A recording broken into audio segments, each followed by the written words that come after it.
منتخب مصر بلا روح وبلا اداء مع حسام حسن. خلينا نقول يا جماعه ان حسام حسن من اول ما مسك فترته مع منتخب مصر وحقيقي الاداء غير مرضي وغير مقنع لكل جمهور مصر، تمام، لكل شعب مصر، تمام. اهلاوي او زملكاوي هتساله عن اداء المنتخب عاجبك او لا، هيقول لك لا، تمام. طيب في ناس قالت كل الدعم لحسام حسن، اهم حاجه انه يوصلنا كاس العالم. جميل. طيب ووصلنا كاس العالم. طب حضرتكم فكرتوا قبل كده هو وصلنا ازاي كاس عالم؟ يعني هل احنا قابلنا فرق قويه؟ ما قابلناش. طيب خلينا نقول يا جماعه ان النهارده منتخب مصر قدم اداء مزري جدا امام فرقه او منتخب لا يذكر، لا يذكر في التاريخ. اوزبكستان، حد سمع عنه قبل كده؟ محدش، صح؟ فريق لا يرتقي انه يتعادل معانا اساسا. تخيل يتعادل معانا مش يكسبنا. النهارده يا جماعه اوزبكستان كسبت منتخب مصر بنتيجه 2-0، يعني مصر ما سجلتش حتى هدف. انت متخيل الكارثه؟ منتخب مصر مش عارف يسجل هدف في اوزبكستان. وعلى فكره نتيجه ال2-0 دي مع الرأفه، حرفيا هي مع الرأفه. في شخص كده لطيف هيطلع يقول لي ده ماتش ودي وكان بيجرب لعيبه. هقول لك فين اللعيبه اللي اتجربت؟ فين اللعيبه اللي اتجربت؟ مفيش جديد في الملعب غير لاعب واحد، تمام، اللي هو مين؟ مروان عثمان. الباقي لعيبه منتخب، لعيبه كبار. يعني في ايه بقى؟ مفيش. في انه حسام حسن بيهبل في التشكيل. حسام حسن ما عندوش فكر اصلا بيقدمه مع منتخب مصر حاليا. طيب حسام حسن حتى على مستوى الروح اللي كان بيتميز بيها مع الفرق اللي كان بيمسكها في الدوري المصري كانوا بيتميزوا بالروح. حتى الروح دي دلوقتي في منتخب مصر مش موجودة. انت متخيل؟ يعني في ايه بقى؟ محدش فاهم اي حاجة. يعني ايه النهاردة بتلعب برامي ربيعة بس في قلبي الدفاع؟ ازاي؟ معرفش. ايه الكوارث دي؟ طيب صبحي مش المفروض انه كان مصاب؟ بتلعبوا بناء على ايه؟ ولا هو ما كانش مصاب؟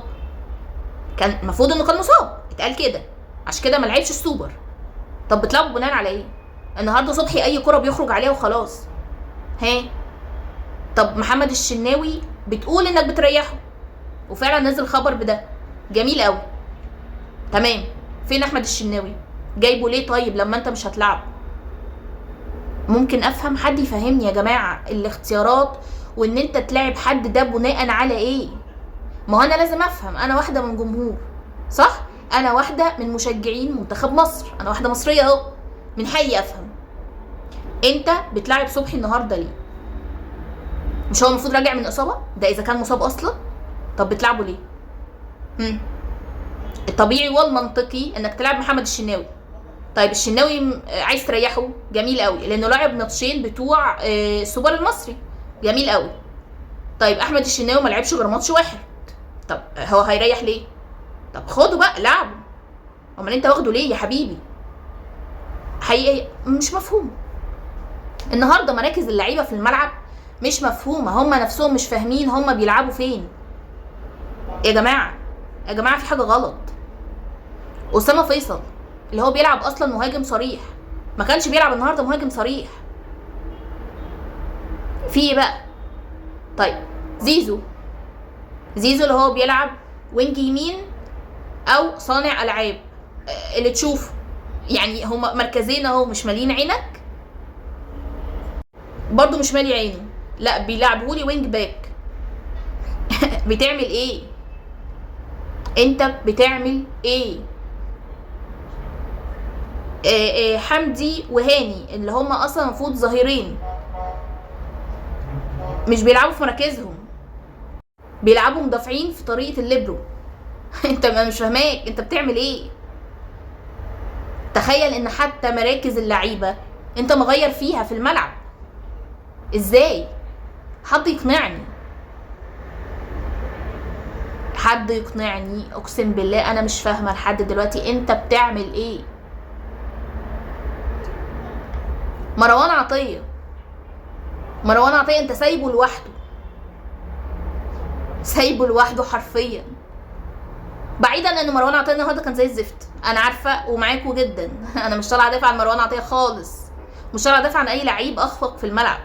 اكيد المدرب غلطان، صفر، معروفه. انا مش هدافع عن حسام حسن اصلا، طالعه هجمه. بس اكيد اللعيبه كمان اللي عليها غلط، صح ولا ايه؟ ايه؟ اكيد ده مش منظر فريق منتخب مصر. منتخب مصر اللي كان بينيم افريقيا من المغرب، ماشي، كنا بنلعب بقى الجزائر بقى والمغرب والكاميرون ونيجيريا، كوت ديفوار. المنتخبات دي ساعتها كمان كانت يعني منتخبات صعبه قوي قوي ايام حسن شحاته. فدي بقى فرق تقيله، فرق عندها كوره بجد، عندها بدني، قوه جسمانيه. ايه الفرقه اللي احنا بنلعبها دي اصلا يا جماعه؟ مش احنا بنهرج، احنا بنهرج. تقريبا منتخب مصر التاني احسن بكتير من منتخب مصر الاولاني، حقيقه والله.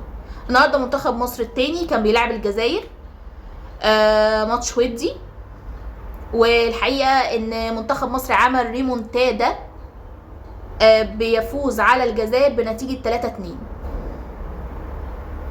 جميل جدا. انت متخيل احنا بنلعب الجزائر مش اوزبكستان، المنتخب التاني مش الاساسي، يعني مفيهوش محترفين، مفيهوش اللعيبه الفرز الاول زي ما انتم ما بتقولوا يعني، ومع ذلك كسب الجزائر 3-2، عمل ريمونتادا. انت ما عرفتش تعملها.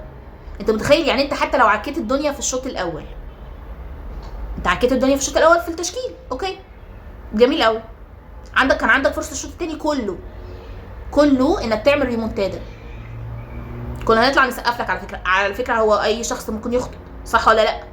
بس لو انت عدلت الخطا الشوط الثاني كان الناس هتشيد بيك. بس للاسف حسام حسن ما بيعترفش بغلطته، حسام حسن بيجامل في الاختيارات، حسام حسن ما عندوش فكر فني للمباريات، حسام حسن بيحب ويكره وعنده تصفية حسابات. فللأسف يا جماعة أتمنى من كل قلبي، ماشي، ان انا اطلع غلط، لان انا متنبئة بسيناريو ما يعلم به الا ربنا في افريقيا وفي كاس العالم.